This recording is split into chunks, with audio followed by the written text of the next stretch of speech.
atin yan. Hinana ko pa yung sa mga lolo ko. Alam mo ba kung bakit Bulacan ang tawag sa ating probinsya? Ay, ganito, tumuli ka sa akin at kwento ko sa iyo. Paborito ko itong kwento ko eh.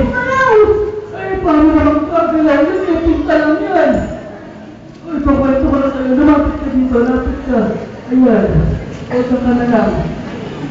Ganito kasi yun.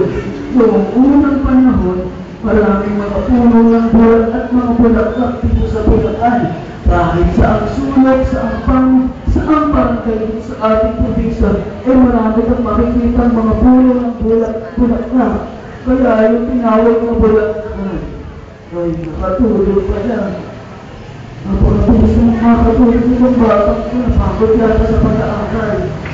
Eh, kayo naman sa susunod mo pa yung kakalaw. Pag may ibang tao, ha? Pag ako lang ang narito, pwede kayo wala. Pero pag iba, wala.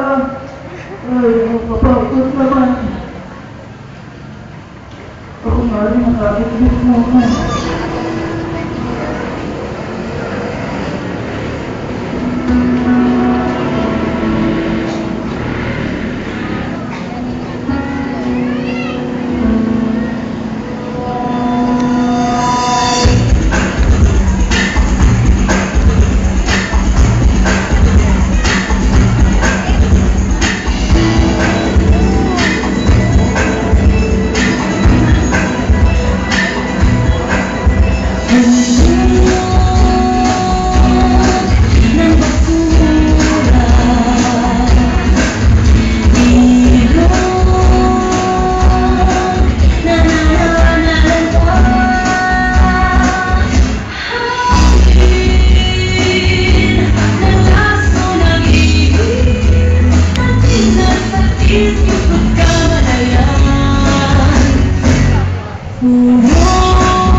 Tabi po